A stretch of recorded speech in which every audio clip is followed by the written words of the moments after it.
Saludos y bienvenidos a esta semana número 17 del curso Estándares Esenciales de Calidad en los Servicios de Cuidado y Desarrollo Infantil de Costa Rica. Mi nombre es Mariela Navarro y soy trabajadora social del PANI. En esta última semana del curso trabajaremos alrededor de las dimensiones de gestión y administración. En esta presentación les brindaremos información para que ustedes puedan responder a los siguientes indicadores. El 5.1.4 sobre el protocolo de manejo de situaciones violatorias de derechos, el 5.1.9 sobre los expedientes de los funcionarios, 5.1.10 expedientes de la población atendida y el 5.1.11 sobre el expediente administrativo. El indicador 5.1.4 se refiere a contar con un protocolo por escrito para el manejo de situaciones violatorias de derechos. ¿Por qué es importante contar con un protocolo de este tipo? Porque en nuestro país, lamentablemente, las situaciones violatorias de derechos en contra de las personas menores de edad es una realidad que se mantiene vigente. En el libro El castigo físico en la niñez, que investigó el tema en Costa Rica, se indican e identifican cifras alarmantes de la forma en la que los adultos conciben y justifican el castigo hacia las personas menores de edad. Y esta no es una realidad ajena para los centros infantiles y las personas que trabajamos en ellos. Generalmente enfrentamos situaciones de manifestación de situaciones violatorias de derechos hacia personas menores de edad. Y debemos convertirnos en espacios seguros y protectores para los niños y las niñas. Y para esto es necesario tener conocimiento y un protocolo definido que oriente el actuar de manera adecuada. Nuestras premisas para la construcción de este protocolo son tres. 1. Que el centro de nuestro trabajo son los niños y las niñas y el resguardo de su interés superior. 2. Que los niños y las niñas son sujetos de derechos. Y 3, como mencionábamos anteriormente, que los centros infantiles tienen la obligación de constituirse en espacios seguros y de resguardo de los derechos de los niños y las niñas. Los centros infantiles tenemos responsabilidades definidas legalmente. El Código de Niñez y Adolescencia, en su artículo 49, nos habla de la responsabilidad de denunciar ante situaciones que nos surjan de sospecha razonable sobre maltrato o abuso en contra de las personas menores de edad. En relación con el artículo anterior, el artículo 134 del mismo código, nos habla que la persona o institución que actúe en protección de una persona menor de edad no podrá ser contrademandada, aun y cuando la persona que denunció no resulte condenada por la denuncia planteada. El artículo 190 nos habla de que cuando un centro infantil, siendo conocedor de una situación violatoria de derechos, no haga la denuncia correspondiente, este establecimiento se convierte en responsable de manera solidaria de las consecuencias civiles del hecho. Por último, es importante recordar que existe en nuestro país la Ley 8654, Derechos de los niños y las niñas, adolescentes, a la disciplina sin castigo físico ni trato humillante. Esta involucra no solo a los padres de familia y encargados de las personas menores de edad, sino también a los centros educativos y centros infantiles, y nos dice que todos los niños tienen derecho a recibir orientación, educación, cuidado y disciplina, sin que de ninguna manera sea permitido o se autorice el castigo corporal o el trato humillante. Para poder construir este protocolo, debemos tener en cuenta los puntos básicos de los que ya hemos hablado en otros momentos: el título, el propósito u objetivo, la descripción detallada, los responsables de las acciones y, es muy importante, la creación de instrumentos de registro de las acciones. Es muy importante que este protocolo incluya la información necesaria que oriente a cualquier miembro del personal para que pueda identificar y saber cómo actuar en caso de que observe manifestaciones de violencia en niños o niñas beneficiarios del servicio. Además, como mencionamos, tener instrumentos que permitan registrar cualquier acción de cualquiera de los colaboradores. Solo para retomar, recordemos que existen 4 tipos de abusos identificados en contra de las personas menores de edad: el abuso físico, Ocurre cuando una persona que está en una relación de poder con un niño, una niña o un adolescente le infringe daño no accidental provocando lesiones internas, externas o ambas. El abuso por descuido, cuando la persona que tiene a cargo la guarda, crianza y educación de un niño, niña o adolescente no satisface sus necesidades básicas teniendo la posibilidad de hacerlo. El abuso emocional es toda acción u omisión que dañe la autoestima o el desarrollo potencial de una persona menor de edad. El abuso sexual, todo acto en el que una persona en una relación de poder involucra a una persona menor de edad en una actividad de contenido sexual que propicia su victimización y la gratificación por parte del ofensor. Con respecto a esta materia, tienen una lectura asignada que ampliará la información. En relación con este protocolo, es muy importante tomar en cuenta la valoración del riesgo que debe hacer el personal del centro infantil en el momento en que se produzca un hecho perjudicial en contra de una persona menor de edad o tengan una sospecha razonable de que está sucediendo. Nuestra recomendación es que utilicen 3 criterios básicos para hacer este análisis, y estos son la intensidad, la frecuencia y la cronicidad. La intensidad se refiere al grado de severidad de las acciones violatorias de derechos en perjuicio de la persona menor de edad. La frecuencia se refiere a la cantidad de veces en que se presenta esta acción violatoria de derechos. Y la cronicidad es cuando la acción violatoria de derechos se ha arraigado en la dinámica relacional habitual de la familia o hacia las personas menores de edad. Algunas cositas importantes de tomar en cuenta de manera adicional es la edad cronológica, teniendo siempre en cuenta que la primera infancia siempre tendrá una mayor vulnerabilidad, la presencia de discapacidad física o cognitiva de la persona menor de edad y la relación o cercanía en relación con la persona ofensora. En una lectura adicional de este curso, denominada Orientaciones para la construcción del protocolo para la atención de situaciones violatorias e interposición de denuncias, encontrarán otras condiciones importantes de tomar en cuenta a la hora de hacer la valoración del riesgo. Una vez que se ha realizado esta valoración, es importante definir el nivel de urgencia de la atención y la condición de referencia que se hará a la instancia que corresponda. Habrán situaciones que tenemos que determinar como prioridad 1 y otras como prioridad 2. ¿Cuáles son las prioridad 1? Son las denuncias en las que se requiere brindar atención y protección inmediata, debido a que la persona menor de edad se encuentra expuesta a situaciones de amenaza o violación directa a sus derechos, suponiendo un riesgo inminente para su vida, su integridad, ya sea en su entorno familiar o en el mismo.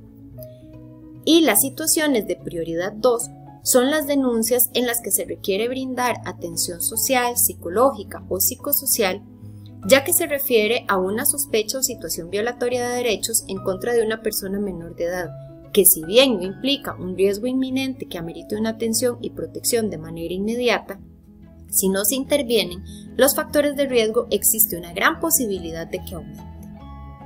Como mencionamos, el protocolo deberá incluir la determinación de qué tipo de situación violatoria de derecho está siendo la que le genera una afectación a la persona menor de edad, además la valoración del riesgo y por último las acciones a seguir, siendo alguna de estas la denuncia o la solicitud de intervención inmediata, generando una reacción institucional en el momento, en la que deberán coordinarse acciones de acompañamiento y apoyo hacia la persona menor de edad, o acciones de referencia para una intervención posterior, en donde la atención institucional no necesariamente deberá darse el mismo día, pero que sí deberá referirse para evitar que se convierta en una situación de prioridad 1. Debe contar igualmente con acompañamiento y apoyo, pero como mencionamos, no en el mismo momento.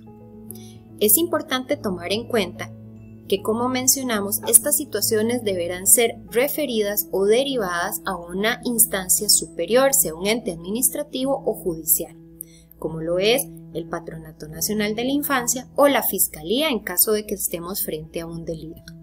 para que ellos puedan hacer la investigación o intervención que corresponda. Lo anterior con el fin de descartar o verificar la situación, garantizar la protección integral y el ejercicio de los derechos de los niños, niñas y adolescentes. Con respecto a esta denuncia o derivación que debemos hacer ante uno de estos entes, es importante recordar que la denuncia se convierte en el ejercicio de derecho ciudadano mediante el cual se formaliza la comunicación de presuntos hechos violatorios en perjuicio de una persona menor de edad y que debe contener información básica que permita la acción de este ente administrativo judicial. Debe contener información objetiva de lo que ha observado el centro infantil al intervenir la situación, datos básicos del niño que permitan la ubicación de la familia y de la persona menor de edad para realizar la intervención, detallar las situaciones violatorias de derechos de las que se ha tenido conocimiento y algo muy importante, las acciones implementadas por el centro infantil. Las denuncias o referencias presentadas deberán incluir como mínimo los siguientes datos: fecha y datos del centro infantil, datos de identificación del niño y la niña, datos del padre, madre o responsable legal, dirección exacta, incluyendo provincia, cantón, distrito, barrio y otras señas, teléfono y correo electrónico en caso de que lo tengan, descripción de la situación violatoria de derechos y detalle de la intervención realizada por el centro infantil, además de la respuesta obtenida por la familia. Como mencioné anteriormente, en los materiales del curso encontrarán un documento denominado Orientaciones para la construcción del protocolo para la atención de situaciones violatorias de derechos e interposición de denuncias. En él encontrarán mayor amplitud y exactitud de la manera en cómo deberán presentar y elaborar este protocolo. Continuando con la dimensión de gestión y administración, tenemos el indicador 5.1.9, que se refiere a los expedientes de funcionarios, y estos deben de cumplir en tiempo y forma de acuerdo a lo solicitado. El expediente laboral de los colaboradores reúne el conjunto de documentos ordenados cronológicamente que reflejan el historial laboral de cada uno de los trabajadores de la empresa o centro infantil, siendo el mejor momento para solicitar la papelería indicada el inicio de la relación laboral.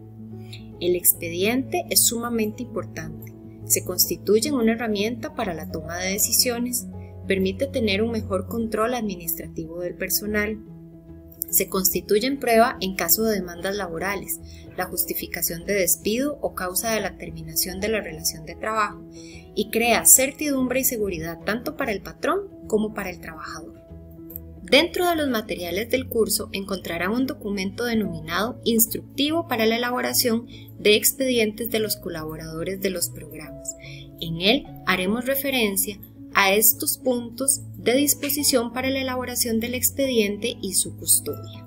En términos de gestión del expediente tenemos 4 puntos muy importantes que tomar en cuenta: la rotulación, la condición de los documentos, el orden y la foliación y la custodia.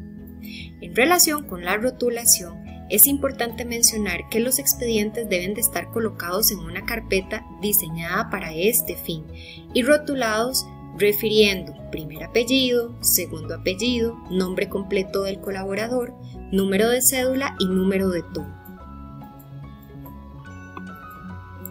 Es recomendable que el expediente cuente con una portada y una contraportada. Además, una boleta denominada contenido del expediente, que deberá estar actualizada e indicar el folio, la fecha y el contenido de cada una de las piezas documentales del expediente.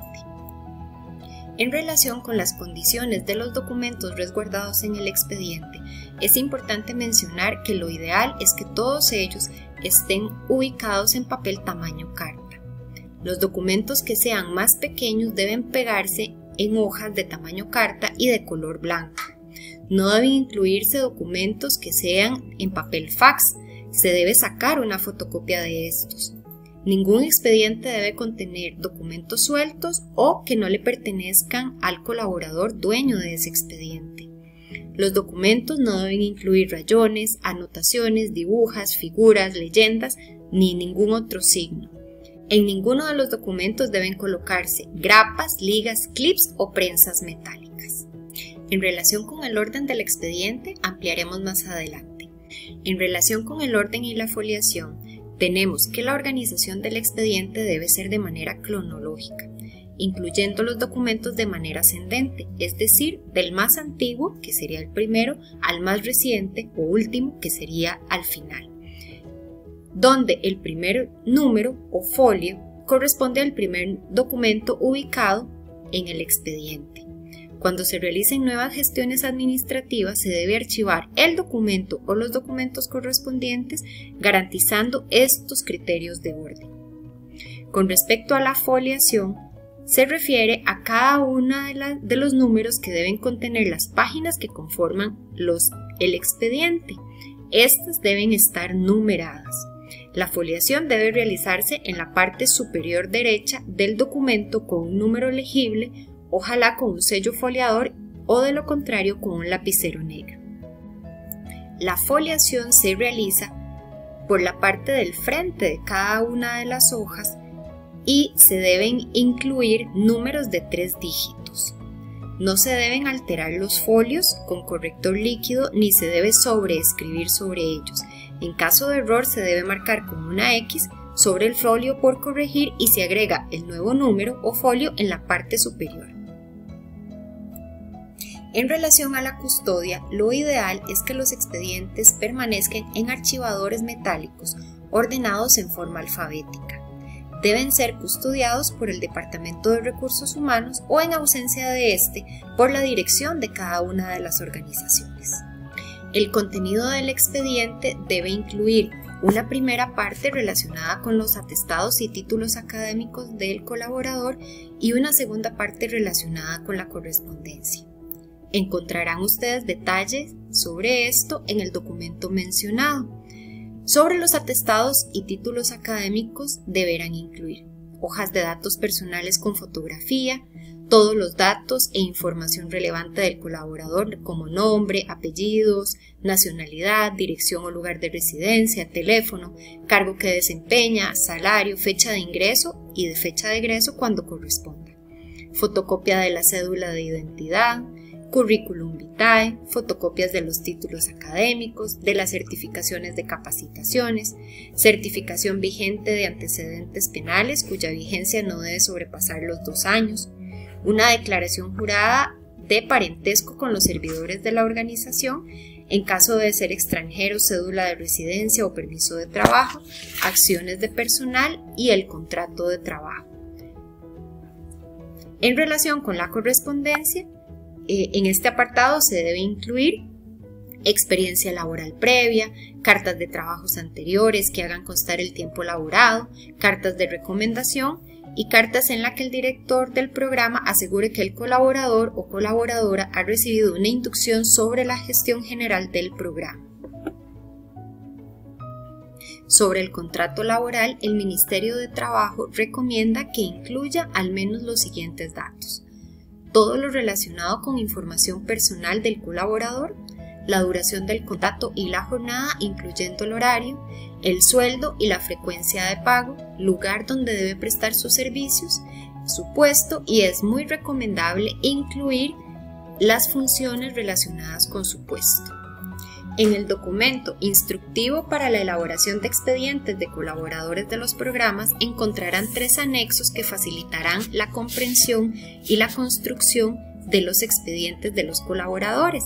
El anexo 1 se relaciona con la declaración jurada de parentesco, el anexo 2 con la información sobre grados de consanguinidad y afinidad y el anexo 3 es una representación gráfica sobre la conformación y el orden que debe contener el expediente. Continuamos con el indicador 5.1.9 de la dimensión de gestión y administración. Este tiene que ver con los expedientes de la población y que estos cumplan en tiempo y forma con lo especificado. En los materiales del curso encontrarán el documento Expediente del Niño y la Niña en el marco de la Red Nacional de Cuidado, formato e instructivo de llenado. Ese documento será nuestro punto de partida para cumplir de manera conforme con este indicador. Es importante mencionar que este documento es un esfuerzo de homologación entre diferentes instituciones nacionales para que todos los expedientes de los centros vinculados a la Red Nacional de Cuidad estuvieran homogenizados y de alguna manera estandarizados. Este documento surge en respuesta de una recomendación y solicitud de la Contraloría General de la República y se define como el documento que resguarda la información vinculada con la identificación e inscripción del niño en la alternativa, la valoración de su desarrollo y crecimiento y de las acciones de acompañamiento que se aplican en el proceso cotidiano de atención.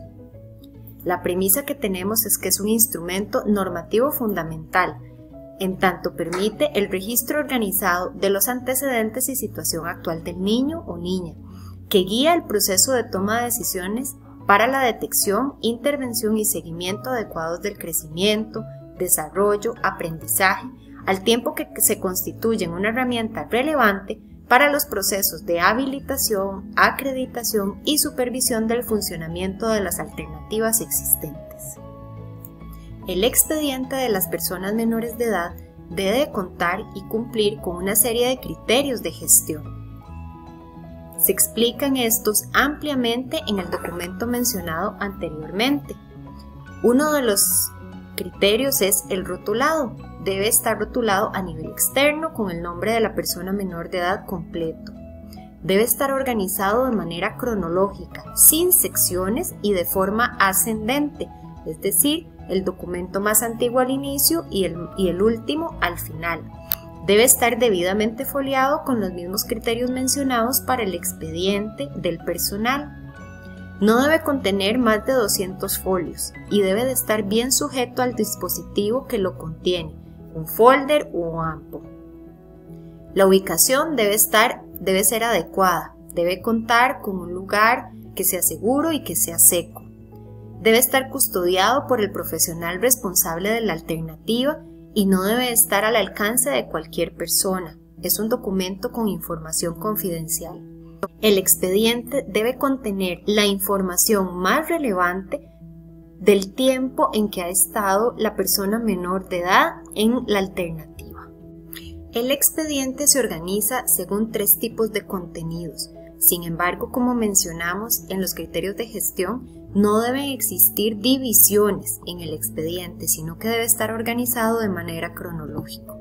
Los tipos de contenido son identificación e inscripción, que contempla todo lo relacionado con los datos generales de la persona menor de edad, la información general de su familia, personas autorizadas para recoger al niño y la niña y los contactos en caso de emergencia. En segundo lugar, la valoración inicial del desarrollo y crecimiento, que consta de 2 partes fundamentales, la entrevista a la familia y la aplicación de los tamizajes de desarrollo. Por último, el registro del proceso de acompañamiento, que es un proceso fundamental, que contiene todos los documentos que respaldan el acompañamiento y la intervención relacionada con el niño desde el centro infantil.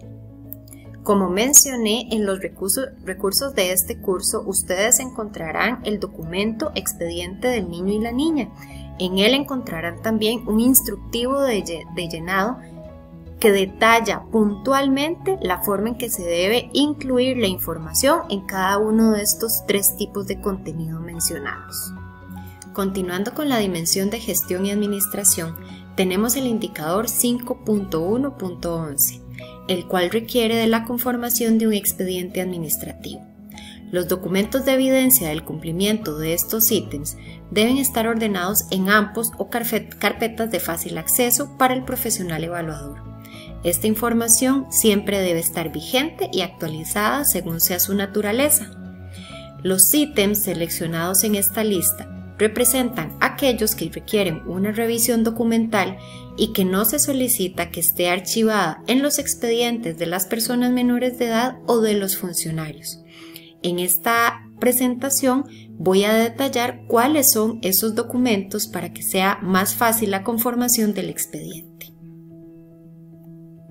Dentro del área de crecimiento y desarrollo, los documentos que deben estar en el expediente administrativo son el registro de niños y niñas con tamizajes alterados, el registro de niños y niñas menores de 6 meses con lactancia materna exclusiva o no, el registro del total de niños atendidos en edad de 0 a 6 meses, con estas características. De ese total, cuántos con lactancia materna exclusiva, cuántos con combinación con fórmula y cuántos solo con fórmula. Los registros de los niños y niñas de 6 meses a 1 año que mantienen lactancia materna y la combinan con alimentación complementaria. El registro de niños y niñas de 6 meses a 1 año atendidos y de ese total, cuántos cumplen con el esquema de alimentación complementaria. El diseño de menú que cumple con los requisitos establecidos en el esquema de alimentación complementaria. Si se tiene evidencia del ciclo de menú del centro que fue elaborado por un profesional en nutrición de acuerdo a la normativa del CAI, el registro de la socialización del menú con la familia y si en la alternativa hay una copia del permiso sanitario de la empresa que ofrece el servicio de comidas servidas en caso de que lo haga. Para el área de acceso a la educación formal e inclusiva requerimos 2 registros, el de niños y niñas mayores de 4 años que reciben servicio educativo formal y el registro de niñas y niñas que reciben apoyos para potenciar su aprendizaje. En el área de involucramiento de la familia y la comunidad requerimos evidencias de que la alternativa tiene estrategias para el trabajo en conjunto con familias y de participación de la comunidad y las organizaciones sociales que la integran. En el expediente administrativo, dentro del área de habilitación deberá contemplarse el certificado de habilitación emitido por el CAI o el acuerdo en firme, el certificado de verificación de la instalación eléctrica vigente al momento de solicitar la habilitación o renovación, el documento de plan de emergencias impreso, la lista de asistencia donde se evidencia la divulgación del plan de emergencia con el resto del personal, la programación anual de mantenimiento preventivo para los equipos de emergencia, el listado de asistencia diario del personal, niños y niñas y visitantes, la programación anual de preparación para emergencias en la alternativa, es decir, el desarrollo de simulacros, informes correspondientes al año en curso de simulacros llevados a cabo y el respaldo de actividades de entrenamiento, capacitación y actualización en temas de prevención y control de emergencias. Para el área de capacitación deberá incluirse en el expediente el cronograma de capacitación al personal con pertinencia a la atención infantil y el registro de las capacitaciones realizadas con el personal. Del área de documentación y registro deberá incluirse dentro del expediente el modelo de atención o programación del centro infantil, el procedimiento para el registro de la asistencia diaria, el manual de normas de convivencia, el protocolo para el manejo de situaciones violatorias de derecho, la evaluación de satisfacción con la calidad del servicio, la planificación pedagógica, la organización de jornada diaria, la documentación según la normativa de la habilitación vigente, y de esta manera lograremos cumplir con el indicador 5.1.11 que es el expediente administrativo.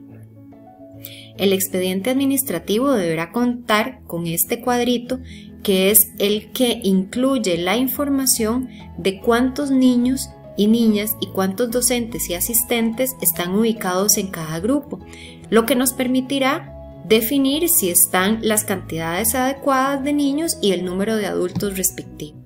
Como mencioné anteriormente, al contemplar y organizar toda esta información en folders o AMPOs, lograrán cumplir con el indicador 5.1.11. Muchas gracias y de esta manera finalizamos esta semana 17 del curso.